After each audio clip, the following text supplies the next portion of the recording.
Welcome to the podcast, Kill Complacency. Here we inspire intentional living by motivating others to handle hard better. And here's your host, Marty Hofmann.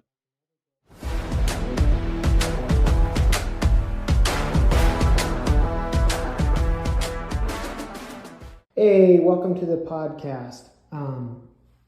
Today on this podcast, I actually talked about a book I read recently called Who Moved My Cheese? It's an older book, but it's a really good book that everyone should read in regards to change and preparing for change and adapting to change and making things happen. I think it's really relevant to this podcast because we're all about killing complacency, living intentionally. And you see that very much in this story. So it's kind of a cool, simple story. Lots of people have read this book.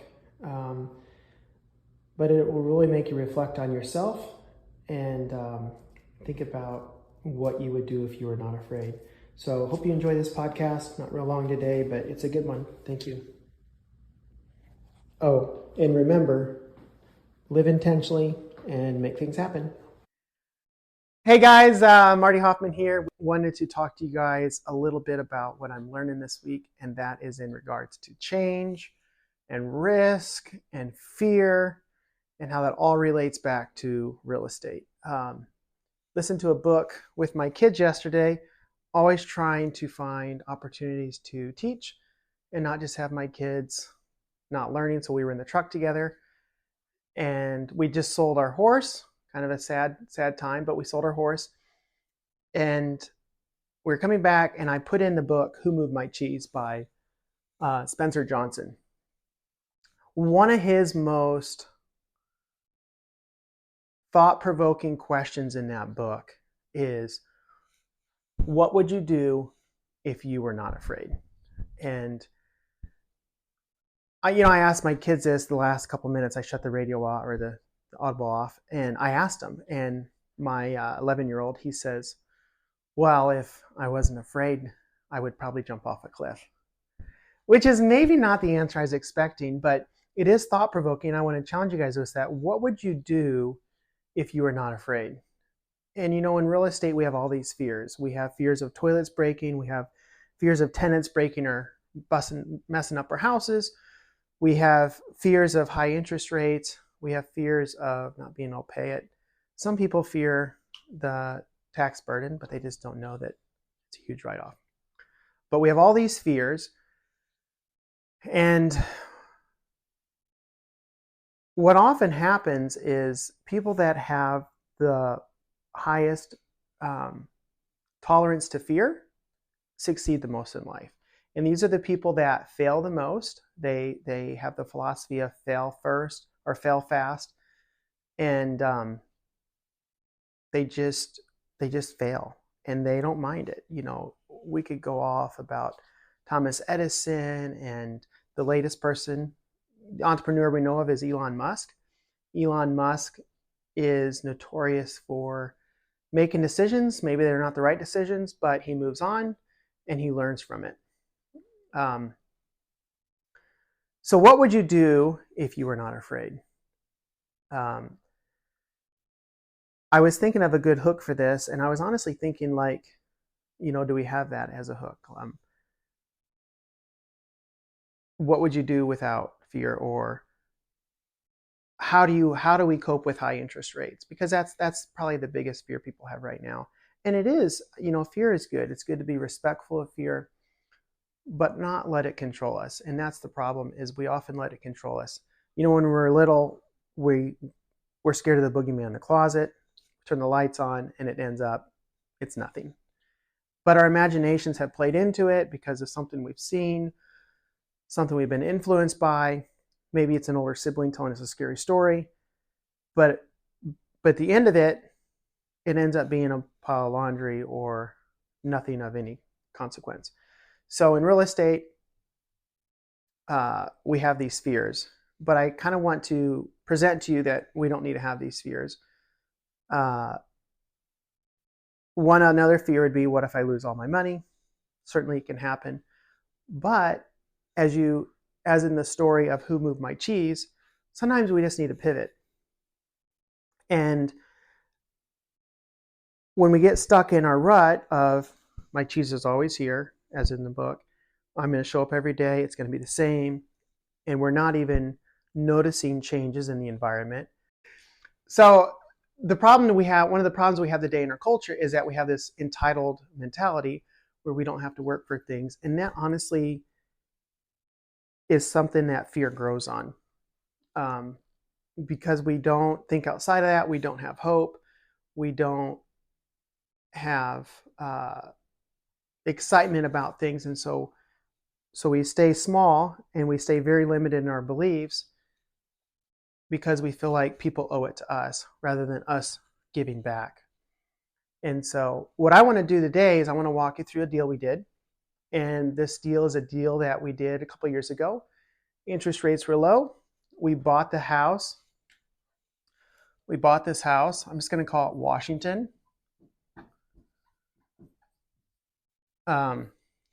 We bought the house for $81,000. It was like a 1,700 square foot house. And we anticipated spending about $65,000 on rehabs. And we were going to flip it. And we thought we could flip it for around 200. So, margins were good. Another fear that we have with real estate is the fear that contractors will screw us. Well, that's what happened on this one. So we get this contractor in there, and I'm going to call him Bob. So Bob takes his sweet time. This number becomes this number. We actually fired Bob partway through and kind of sort of started over. But suddenly we were all in. Oops. We were all in for over $200,000. It was all right. The market moved up. The ARV, which is your appraised value, we listed it for $255. Thinking we were good. We'd pay our realtors. We would still maybe make about $30,000. Life would be good. We'd learn from Bob. And we were still going to be on top. The problem is this was a year and a half ago. Interest rates started to climb. We actually had this sold before we were finished. And the buyer said, no, I'm out. We relisted it. We lowered the price. In the meantime, we put a new roof on it because of the TRR from somebody that backed out. A TRR is the inspection report. So when you put a house under contract, the inspector comes out, they give you a list of things to do. We did all those things, one of which was putting a new roof on. So now we were all in for $210. Nobody was going to buy it. The summer months is the best time to sell. And now we were looking to sell it, to offload it for around $230. By the time you pay realtors on this, you lose about 8%, which is about probably $20,000 here, maybe a little bit less, but it is going to be a break even. And so rather than just breaking even, we first and foremost have always been landlords. And so we pivoted. And just like in the book, Who Moved My Cheese, instead of staying in the room expecting cheese to come to us and having our woes, we pivoted and we said we're going to rent it. And we rented it out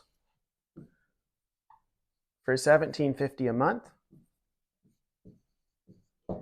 And this allowed us to make our mortgage payment and continue to hold the property until, honestly, I believe interest rates is a big mindset shift. And so I think that in a year or two, people's mindset will shift to higher interest rates, and we'll get used to it, just like boiling a frog, and we'll be okay with this price. So our plan at this point is to rent it. When that tenant moves out, we will relist it. If it doesn't sell at that point, we'd really like to be in this range. If it doesn't sell, so be it. We'll put another renter in there, and we will continue to pay down our mortgage.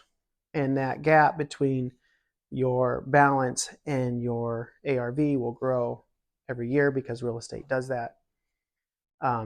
It always will do that, historically speaking, if you buy and hold. If you're planning on flip, yes, your market does this, but if you are looking to hold long term, historically speaking, it may do this, but it always ends up climbing in the long run. So that's an example of how we pivoted, how we had something that went bad in real estate. I probably have done more risky deals, but this one went south. We pivoted. We had a bad contractor. We blew our budget. We couldn't sell it. Buyer fell out. We did all these things, and we end up with a house that we can't sell. But we pivot, we rent it, and we go from there.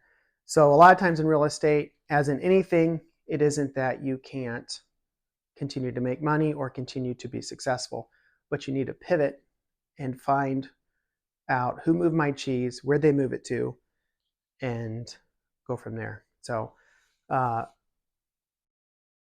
other thing I think I would add, when you start off in real estate, it's really scary. Much of what you do is hard, but when you stack your wins, when you do the 2-bedroom, 1 bath, then you can do a 3-bedroom, 1 bath. You can do bigger deals. I would encourage you guys to do as big as deals you can and learn from that and grow and push yourself to excellence, because when you do hard, that next level of hard gets easier and easier and easier, and you can make the hard that you've been doing less hard. A mantra I have is to kill complacency. That's why I wear this hat. And I believe that as a culture, we love to be on our devices and love to rely on other people. But Wall Street's going to own us all someday with our influence on media and our influence on, I don't know if you guys know how much Wall Street owns, but your major media is branded out in several ways, but it's all owned by 4 different people. So it's Wall Street, and real estate's going to go the same way unless we wake up to this and we start embracing the hard. We start saying, what will I do if I'm not afraid? Maybe I'll go buy a house today. Maybe we need to pivot right now from thinking we need to go to the bank, and we need to be looking at Pace Morby and what he's doing with Subject 2. And Subject 2 is when you lock up a deal based on someone else's interest rates. There's 140 million housing units in America. Like 40% of those, I think it's 42%, are free and clear. But 80% of those other mortgages are at a 4% percentage or lower. So there's, I believe, a huge opportunity to follow people like Pace Morby and learn Subject 2 and pivot from using conventional banks into doing Subject 2 and taking over somebody's note, because those notes are good for the next 28 years. So continue to push yourself, continue to learn, and continue to handle hard better, to live intentionally, kill complacency.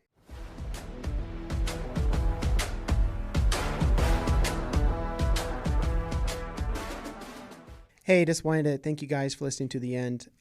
In closing, I just wanted to add that if this message resonates with you, if it aligns with your values, and something in it today triggered something, then you can also look me up on Facebook, LinkedIn, Instagram, YouTube.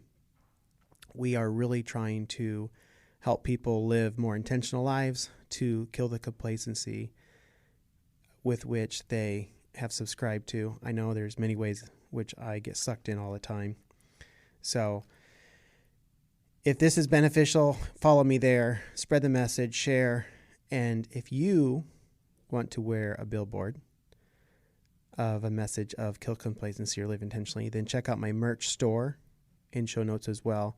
But it's www.mindsetshop.com.